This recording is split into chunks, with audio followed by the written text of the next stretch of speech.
Good morning, my darlings. Welcome to a new vlog. I've got you up on a tripod today. I keep dropping my camera and I have got through far more Canon G7X cameras than I would like to admit. And it's because I just balance them in the weirdest places. Yesterday in the garden, I had you balanced. If you watched the last vlog, you may have seen these time lapses of me raking and tidying out the veg beds. Well, the camera was balanced on top of those lollipop hedges. And Charlie came down and he was like, Josephine, and I only get called Josephine when I'm being told off. Josephine, you have got at least 3 tripods. I mean, I can see 2 in this room here.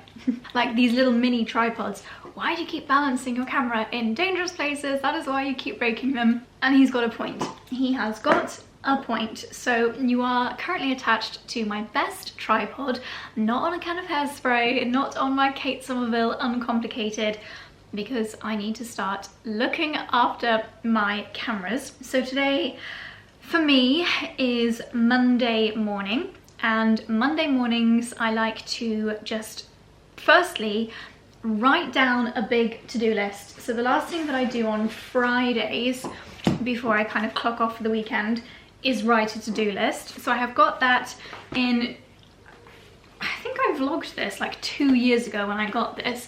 It's this like leather bound, I think it's leather, probably vegan leather, kind of folio, which I think I got from Anthropology. It's got a coffee stain on it now, but it's really good because you can basically get these notepads, A4 note pages, and just keep replenishing it. And I just like having one really big to-do list. So this is my way of almost offloading on a Friday, so I don't need to worry about remembering these tasks over the weekend. So I have got my continued over to-do list here, which is good to see. So I'm just going to basically get cracking on a couple of these bits and bobs, add a few things that have come up over the weekend.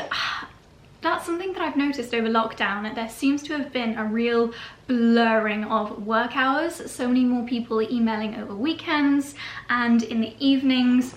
I always used to get emails in the evenings because quite a few of the brands that I work with, the contacts are US based, because quite a large portion of my audience is in the US. So quite a few of my emails would come in for me overnight if the person is in like LA or San Francisco or something. Evening emails is nothing new, but I've noticed a real surge in weekend emails, maybe because most people are working from home at the moment. There's just not really that kind of boundary between work and not working.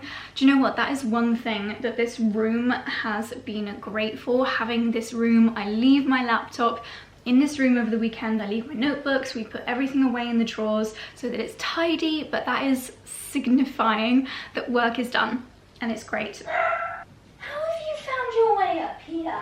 If mummy's going to be up here for a long time, I will bring the doggies up, but if the door is left ajar and this little chicken nugget can hear his mummy talking, he will come and find his mummy. Oh, you're such a love bun. You're such a love bun. Are you sniffing me? What do I smell like? So, one of the things on my to-do list this morning is actually to decide on a fabric and a tassel. I'm waiting for some tassel samples to arrive, hopefully that will be today, for my cloverleaf poof and footstool in my dressing room. So I've got some fabrics here that have come from George Smith, which is the brand that is going to be making my cloverleaf poof, which I'm so excited about. I actually had a Zoom call with them last week to discuss what I really wanted. Everything is bespoke made here in the UK, so it's a very unique process and you just end up with the absolute dream furniture that you want. We have the two armchairs in our family room and the 2 amber coloured chairs in our drawing room from George Smith, and we love them. Apparently they do leather desk chairs as well, so might look into that. And we have always wanted a George Smith sofa, so that's something that's on our wish list as well. But these are the fabric samples that we have.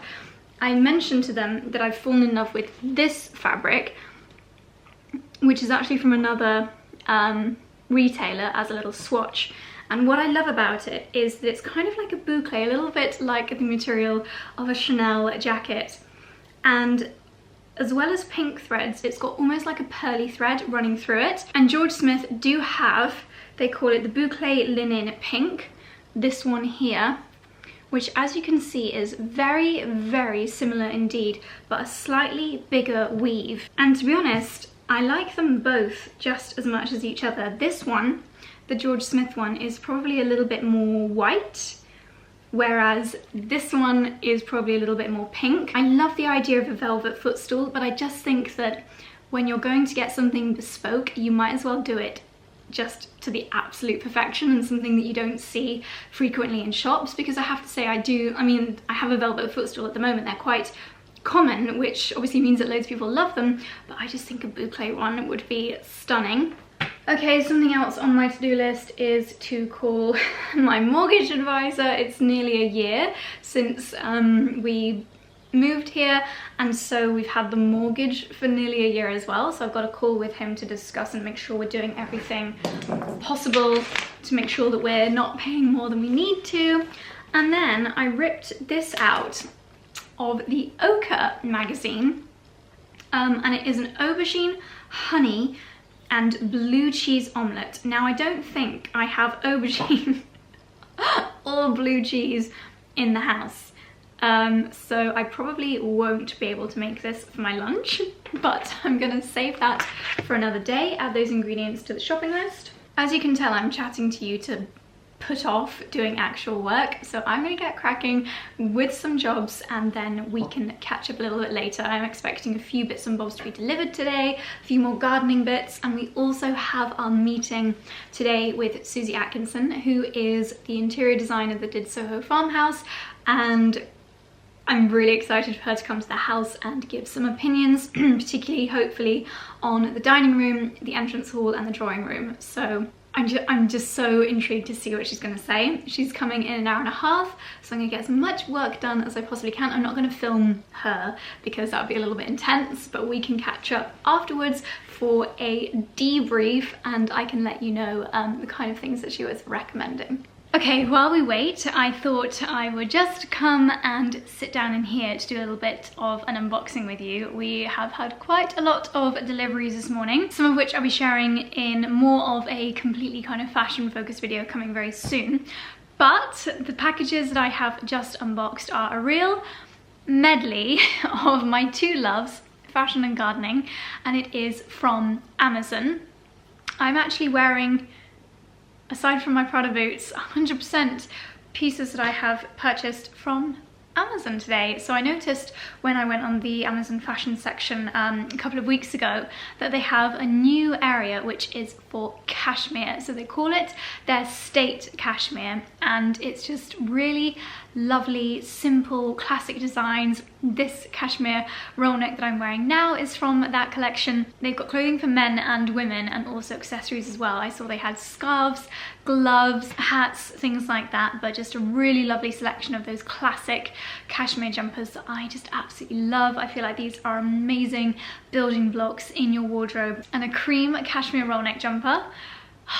Never underestimate how warm and how timeless a cashmere jumper can be. So this, I'm shocked that it is from Amazon, but I'm so happy with this.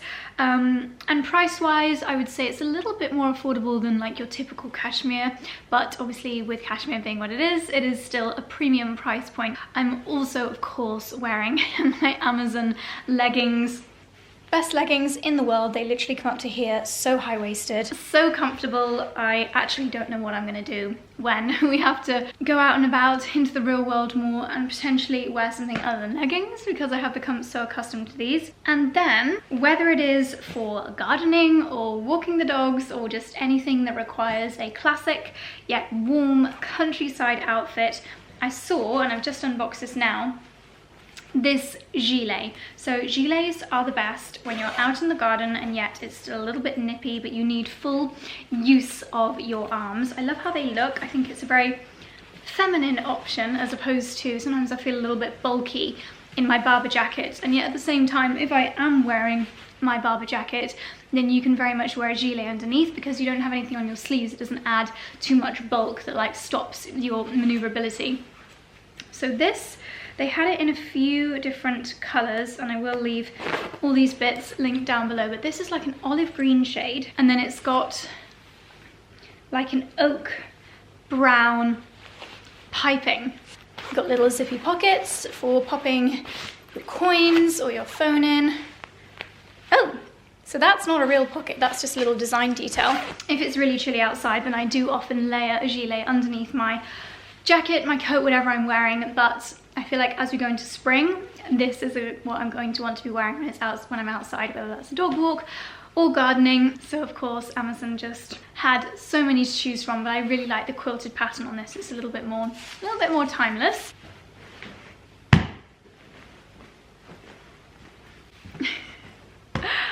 I bet there are some people watching that was really annoying.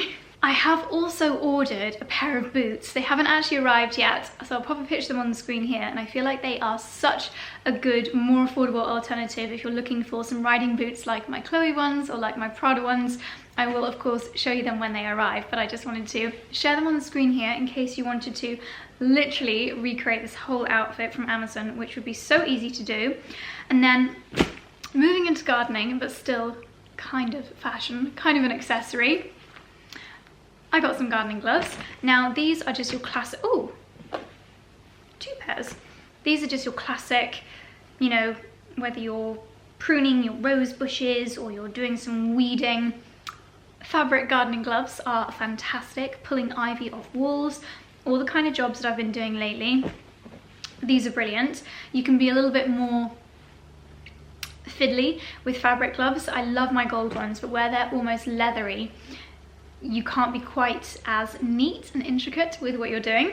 And then these are fantastic, especially in the warmer months where you potentially are wearing a short sleeve top or a t-shirt and you need a little bit of extra protection up your arms. So these have got this leather protection that covers all the way up to your elbow. Once again, fantastic if you're doing any rose bush trimming, because the leather is obviously strong enough so that you're not going to get any prickles or any scratches.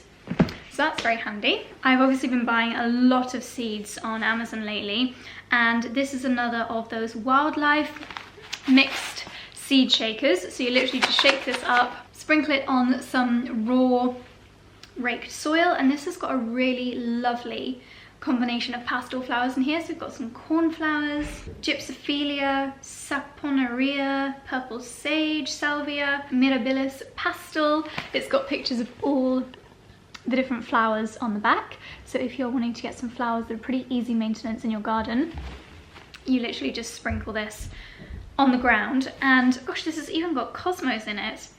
What a beautiful selection. So I am going to be very careful when it comes to ground preparation so that the birds don't eat these seeds, because imagine just having a cluster like that in the bottom of your garden instead of boring lawn everywhere. I also picked up this book. I thought firstly it looked rather beautiful. RHS Botany for Gardeners. A reference book, a hands-on guide that will help gardeners understand how plants grow. Gosh, this is absolutely beautiful. It's almost like a science book. Cells and cell division, the function of stems. It's quite an educational book, so I will enjoy reading this a chapter at a time with my morning coffees. A couple more practical purchases. So I am fast using up all of my plant labels. I didn't want to get anything expensive, so I just got a couple, well, a big bag of wooden garden labels. And then last but not least, I have found an Amazon seller that does recycled plastic seed trays. Now, as you know, I'm using loo rolls, I'm using egg cartons, I am using as many. Actually, this morning I washed out my strawberry punnet because that was plastic with little holes at the bottom, trying to reuse as much as possible. But where I am growing quite a lot, probably giving myself far too big of a job for my first ever growing season, but I needed a few more seed trays. So these are recycled plastic. I think the professionals call them cells. So this is a 5-pack. That'll be 200 seeds that I can grow from this little set. So that'll keep me busy. So I'm going to take all these bits into the greenhouse and do a little bit of planting. This is the full outfit of the day, just to show you how the gilet looks. I think it's such a nice kind of classic countryside attire outfit, and with the cashmere jumper underneath, it's just these classic things that are never going to go out of style. My favourite sentence when it comes to describing outfits. And then the leggings, you guys know how much I love them. I'm wearing my Prada boots today, but I think the ones that I shared on the screen a second ago will be a really good, more affordable alternative, and I will share them with you when they arrive. But I think it said that they were going to be 3 weeks. Not too sure why, but I'm sure they'll be worth the wait. Gosh, it is absolutely glorious in here. There's a little bit of a wind chill outside, but in the greenhouse, it's just so lovely. It feels like summer in here. So I didn't think you needed, oh my gosh, my cosmos are really starting to shoot out. It's very exciting. I didn't think you needed another hyperlapse, but what I've done is I have filled each of the cells with my best compost, and then we have got cosmos ×2, a rosa plant, and then phlox ×2 down at the end here, a normal phlox and a night phlox. And the tray that they are sitting on was actually the lid of a box of Ciate makeup in my PO box yesterday, and it's a perfect little watering tray. I don't think I'll ever be able to throw anything away ever again, because everything is useful when you're gardening. If you have any fruit and vegetables that you couldn't avoid buying in plastic, then these are actually fantastic little seed trays as well, because they have got holes already in them. My strawberry tray actually didn't, but I just took a pair of scissors to it. Don't know what I'm going to plant in there just yet, but I'm actually going to take this seed tray over to the coach house, because Mum's windowsill is the prime growing place. It is south facing, a really high windowsill, and her sweet peas are rocketing. I'm not gonna lie, I'm very jealous. So I'm just gonna finish planting my sweet peas in these little pots, which we originally had some crocuses in, and then I'll take them over and see if I can rent some of her windowsill space.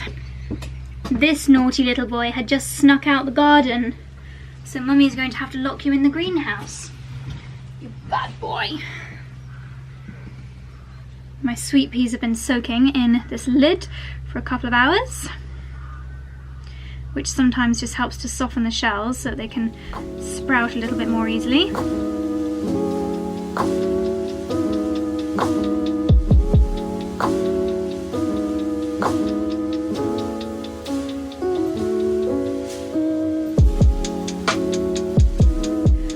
Oh my goodness, we have just spent 3 hours, 3.5 hours going around the house with Susie Atkinson. Dexy, stop using your snout to wedge the door open. So naughty. So Susie, I thought that she was heavily involved in the design of the farmhouse, but actually she didn't have quite as much to do with the farmhouse, but it was more Babington House. She's done Limewood, some of the Beaverbrook cottages, Soho House Berlin, so many of the Soho houses. So it's safe to say that I've probably pinned many an image of a room that Susie has done the interior design for. So what an absolute honour to have her come to the house and spend so much time sharing, being so generous with her information, her ideas, and luckily she didn't mind. I grabbed a pen and paper and I made so many notes. We're probably going to ask her to help us source some of the furniture, because my wish list now, I feel like we finally know the pieces that are just those finishing touches to the rooms. And what was amazing was that Susie, like Charlie and I, really champions British brands, things that are made here in the UK. And with an old English house, we've said from the word go that we really want to get as many British crafts in here as possible. So I loved that Susie was so championing that as well. So I'm going to flip you around and give you a little teaser as to what she recommended. Alrighty, so this is our entrance hall, and this is one of the areas that we've always known really needs a little bit of work. It's one of those areas where, yes, it is beautiful, it is the first place that you see when you come in the house, but it just kind of feels as though we've just moved in. You might realize that this bench, we've moved from here oh, sorry, 2 here. It used to be over there because Susie made a great point that when you walk in, it almost felt like we were continuing this corridor effect, which if anyone's ever been to our house, you'll know that it's a little bit strange because when people come to the door, and our door is here, obviously Charlie and I are normally here greeting our guests, and then we have to kind of reverse. We have to reverse round this little corner to then let people into this entrance hall area, which isn't ideal. But there's nothing we can do about that. But anyway, by removing that bench, it enables you to go straight into the room as opposed to being channeled down this area a little bit further. Susie's also very hot on the acoustics of a room, and this one, as you can probably hear, is pretty echoey, and that's probably because we don't have any fabric in here, so nothing for the sound to be absorbed into. Everything just bounces off the wood, the stone. So one of the things that she was recommending was we get a joiner to actually cut some of this wooden floor out and put a kind of like a welcome mat, but more built into the floor, because obviously the door needs to glide over it. This is just one that Charlie got from a garden centre. It does the job of cleaning your shoes, but it's visually not ideal. But the main things that Susie was suggesting, and we've always known we need a really big rug in here. A rug will most definitely add to the coziness and again those acoustics. But she was saying a really beautiful either stone or marble top round table here. And again, I feel like that's something which I have got saved on my Instagram, on my Pinterest, knowing that that's what this area really needs. We played around moving this table into the center. It's definitely not big enough. I think it needs to be at least 1 meter. And Susie was saying we need to play around with different heights in here. So a really beautiful vase with a big bouquet of flowers, or even something hanging from the ceiling, just to play around with the heights. And then she was also saying that we should pop some cushions on the windowsills here so that people have a little bit more space to take their shoes off. And once again, for the acoustics. We also played around with the idea of, I think she mentioned a wing-back chair here and a little side table, once again creating it as more of a room than just a corridor that people get funneled through. And I know it's funny because we've popped all these Janwood stoves in, but she said it would be really magical to have an open fire when guests come into the house, and I absolutely agree. An open fire is just so, so beautiful. So I was just so grateful. I was scribbling away all her different ideas here. She also mentioned a kind of antique-y style coat rack above where that bench is now. I don't know if the bench will stay. So there's somewhere to pop your coats. And she even said we could do with something along this wall here, whether it's a massive mirror or a painting, just something on this wall here to bounce the light around. And I think that would look incredible. And then let's come back into the drawing room. Again, you'll be able to see that we've done a little bit of moving around of the furniture. We all agreed that the rug is, well, actually a lot of the things in this room, including the sofa, are actually a little bit small proportionally for the room. Susie made a great point that actually if we just turned the rug, we probably do need a different one that's a little bit bigger, but if we just turn the rug, it'll feel more as though there's like a seating area down that end of the room. Susie suggested that potentially we look at getting a couple of footstools here, or, gosh, I can't remember what it's called, but that it's almost like a guard around the fire that has leather seating on the grate around the fire. I can't remember what they're called. She said we should also, once again in this room, play around with the heights of different things, because at the moment, if you take a step back, all the furniture is the same height, and it just kind of looks a little bit, I don't know. We need to add a couple more layers in here.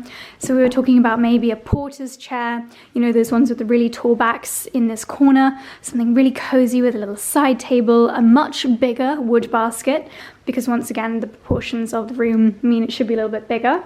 Interestingly, Susie suggested that we look for an antique library unit to go along the back here, and to not be tempted to get it in oak, but actually something painted so that it really stands out. And she was mentioning a particular Farrow and Ball shade, which I think is a blue shade, and really styling it beautifully, popping a lamp in there. Maybe again some sort of fabrics to just soften up this space, a few more lamps in this room. And she also made a great point that these windows are actually quite, I don't know how you describe it. The word that she used wasn't quite as harsh, but they are well, they are quite harsh windows, very square, in a room which is meant to be quite a cozy room. My camera's not enjoying the lighting, but she was recommending once again we get some cushioned window seats here, because it really is a lovely place to perch, and it's all about creating those little clusters for people to sit down and chat to each other. So whoever's sat on the window can speak to the person in the porter's chair. 2 chairs over there, again with a table in the middle, maybe another little chair here. But she also said that we should potentially think about popping some curtains in here, once again for the acoustics, but also for the general coziness of the room. There are actually so many other things that she recommended in here, right down to the really intricate details like the lighting and what's on the bar cart, things like that. But I feel like in time I can share all those bits with you. She also gave us so many amazing ideas for the dining room, and then we took around the whole house and just little snippets of information that I know that I used to think, oh, don't need an interior designer, we know what we like in the house, but it is always just worth getting that second opinion, and these people are experts for a reason. It really does pay to just get a couple of additional opinions. Charlie and I have obviously invested in some really beautiful furniture pieces, and most of them I'm sure we'll keep, but I definitely think that there are a few key pieces on our wish list now after the chat with Susie. She was so generous with her time and her information. I feel like I need to just go and record an hour-long voice note of myself like digesting everything that she said. And we are back up in the office again. I think I can probably take my gilet off now. I've just had a very productive hour doing emails, and I have finally automated my invoice sending. I know it's probably very boring when I talk about my invoices, but honestly the amount of time I spend chasing invoices is not even funny. But I now have someone helping me with them, hallelujah, and she's helped me set up this whole automated system. It'll even automatically remind people on the days that they're due, and the days like 2 weeks after it's due, and then a more stern automated email 45 days after it's due. So that's just a load off my mind, and hopefully people will actually pay them on time if they get these reminders.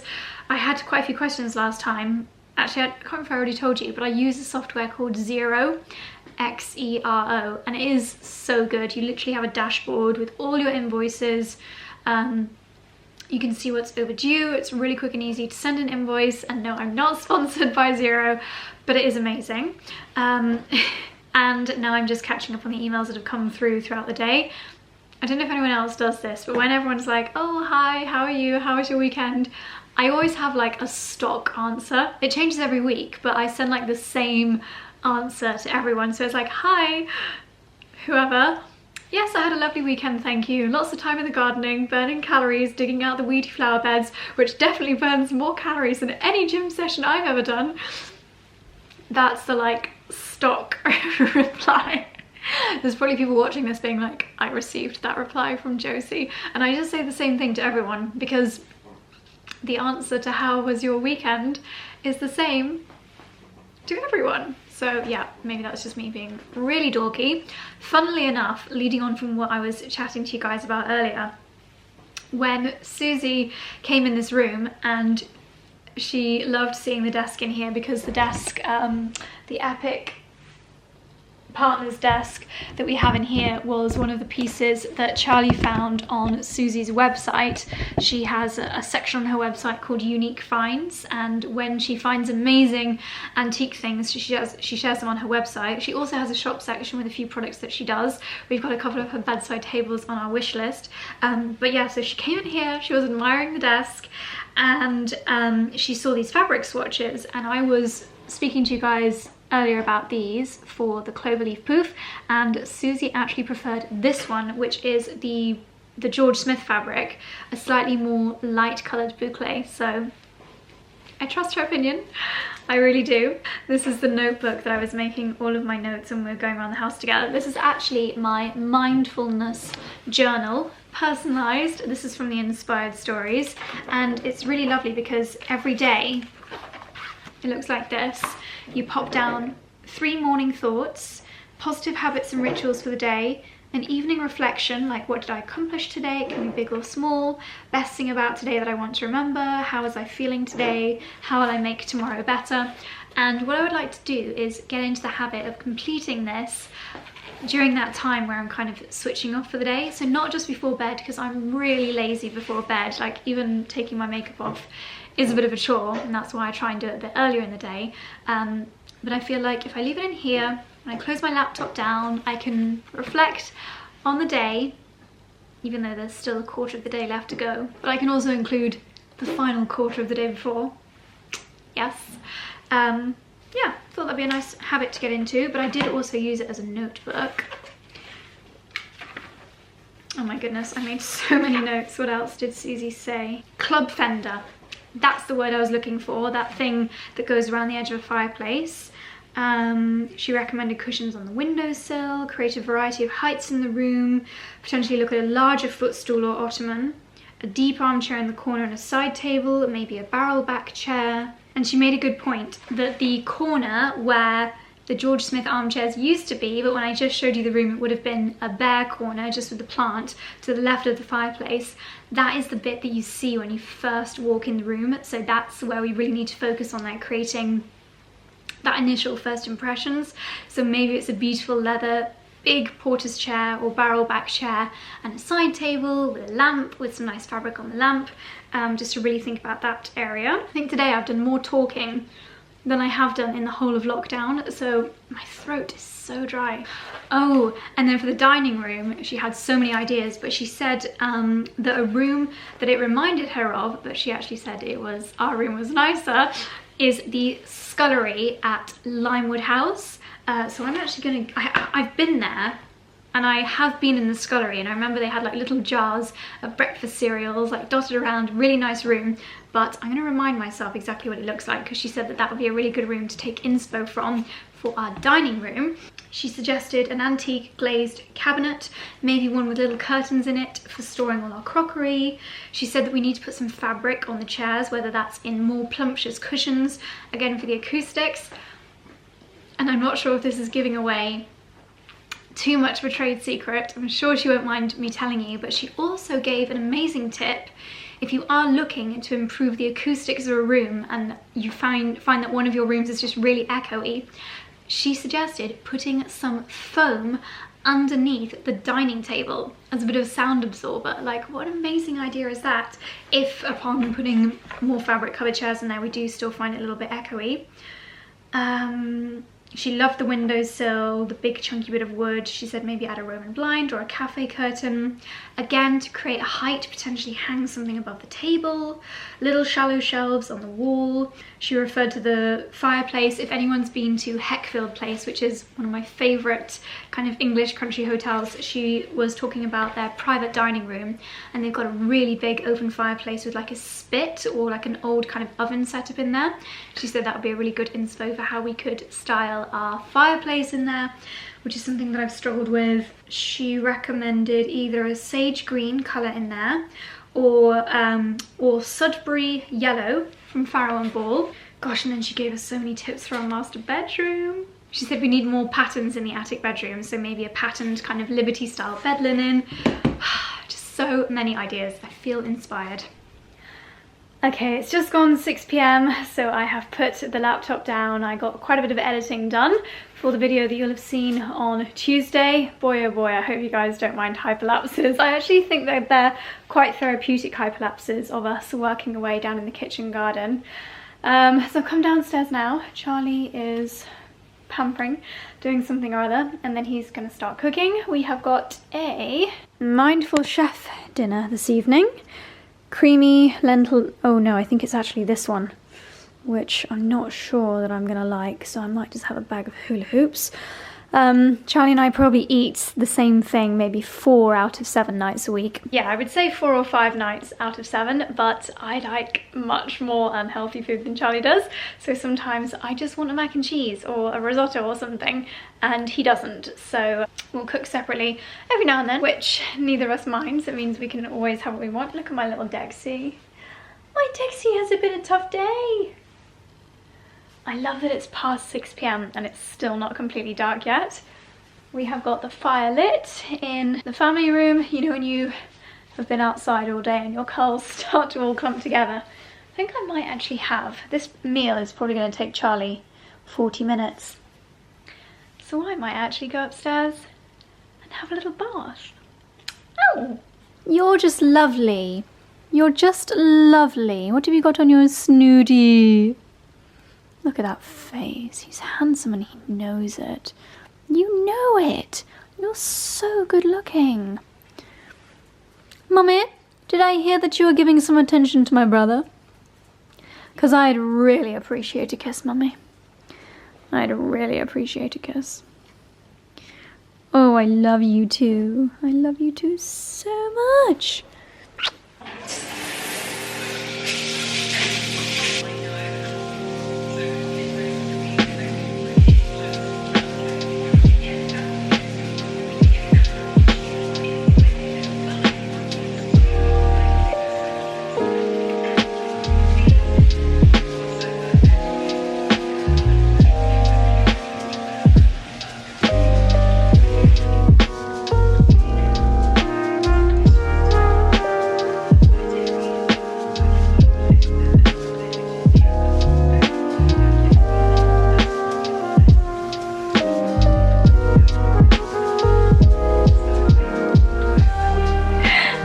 Darlings, as you might be able to tell, I'm having a bit of an early pamper evening. I've just run the bath, I've put some of my L'Occitane almond bath cream in there, and I have just popped on my face the bougiest face mask of all time. This is the Clé de Peau Precious Gold Vitality Mask. This is a 24 karat gold, very expensive face mask, which I have just taken the great pleasure of applying with this lovely little brush that it actually comes with.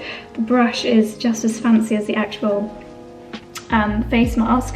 So this is meant to be super duper anti-aging, radiance boosting, give you that golden glow.